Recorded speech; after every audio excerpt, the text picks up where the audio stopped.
Here's what's coming up next on Comcast Tonight. We speak to the author of this book, Bus America, Revelation of a Redneck. Keep it here. Comcast Tonight starts right now.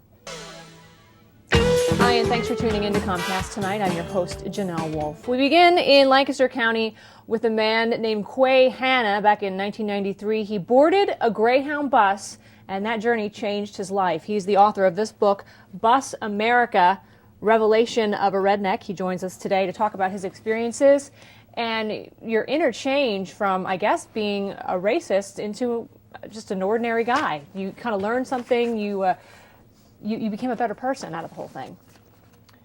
Well, it was definitely a change in the beginning of a process, yeah. And thankfully, I've had the opportunity to also then now get a chance to go out and try to work with other young people growing up with similar attitudes and beliefs. What were your attitudes and beliefs growing up in rural Lancaster County? You know, you envision the small town kid like yourself. What was the state of affairs like there that led you to believe the thoughts that you did in regards to minorities? Mm-hmm. Well, I think with racism, it's interesting because there's a pervasive component to it. I think in our views and in our society that we're beginning to assimilate it at many different points of our lives. So, for us, it wasn't. It was majority white people where I lived. My high school had approximately 8 students who would not be considered white. 3 of whom were black. Two of the black female students were 1 year behind me growing up. I would never say that I hated them.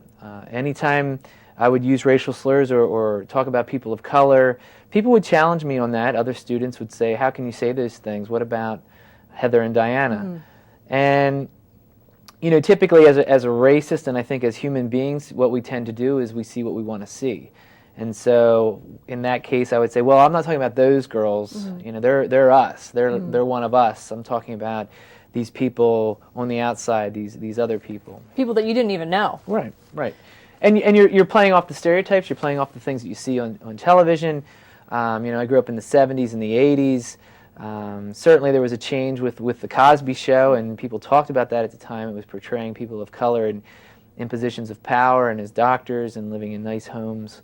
But again, I think you see what you want to see, and I think there is a core or a base of prejudice that you're beginning with growing up in rural white America, and it needs to be challenged. And you actually went so far as to almost join somewhat of a white supremacy type group?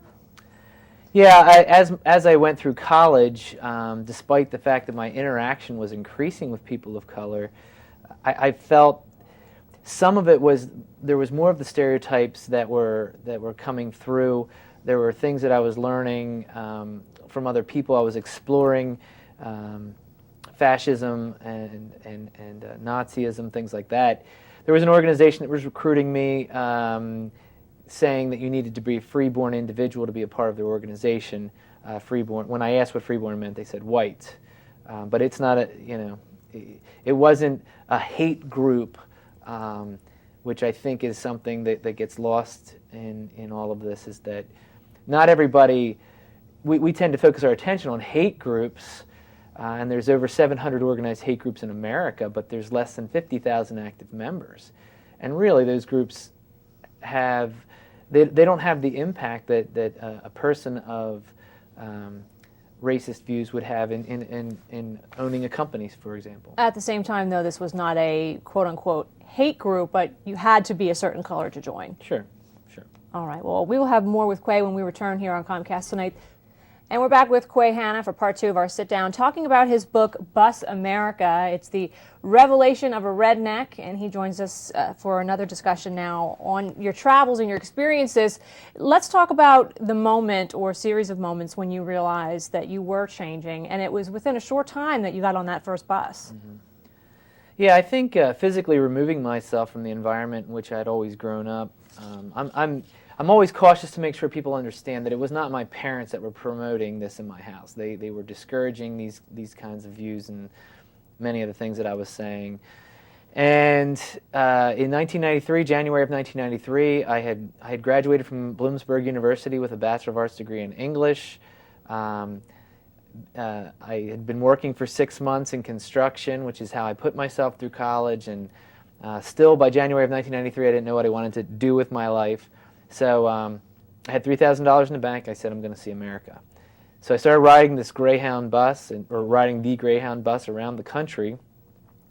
And really it was about four hours after I left Lancaster. I get on the bus with it was full. The bus was full. There was one seat left. It was next to this little old black guy, and we started talking. And during the course of the conversation, I think we were on the bus together for about 2.5 hours. And during the course of the conversation, we didn't have a deep conversation. It wasn't like we were addressing the ills of society, but it started to dawn on me that there's a lot of things I say about people of color that I wouldn't want him to know. And it started to challenge me internally that if I don't want him to know, does that mean that I see flaws in this ideology? Is there something that I'm just not buying? Mm.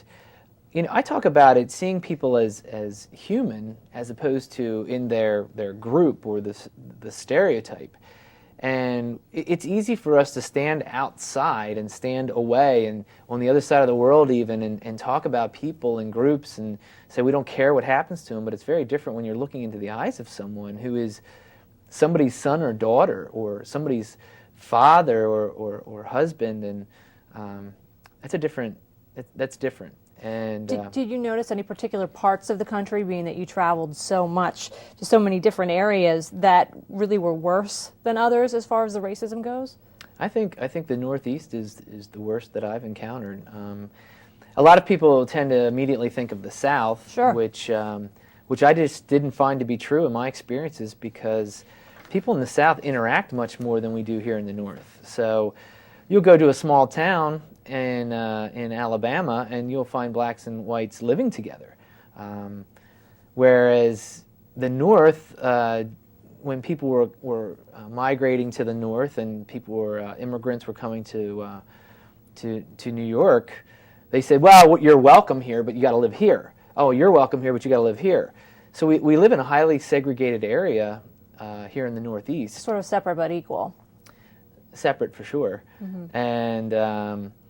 And so it's easy for all of us, and I'm not just talking about white people. I'm talking about it's easy for all of us, whether black or white, or city and country, or suburban and city, and it's easy for us all to have assumptions because we just don't interact with one another. We spent a lot of time over the past several years talking to high school students. What kind of message do you try to hit home for them and the response that they give you? I really try to focus on the idea of respect. And I think one of the failures of the current anti-racist movement, or even the current tolerance movement, if you want to call it that, is it's been this focus that in order to right the wrong, we need to say that all things are good, right, true, and equal. And that's a logical impossibility, because the second you say that all beliefs, lifestyles, morals, and religions are right, good, and true, you're going to run into a problem, because if someone has a racist viewpoint and all ideas, beliefs, and lifestyles are right, good, and true, then you can't even criticize the person who holds those views. So instead, I've tried to focus on the idea of respect, and that I really have summarized it in a formula: R squared equals C squared. R squared stands for reciprocating respect. C squared stands for civilized conversations. And the idea is that anytime 2 people, 5 people, or 20 people are willing to give and receive respect, you can have a civilized conversation, even if you never come to an agreement on any particular issue or belief. All right, Quay, thanks for being here today. Thanks for having me. And if you would like more information on Quay's book, you can check out QuayHanna.com or call 717-538-2190.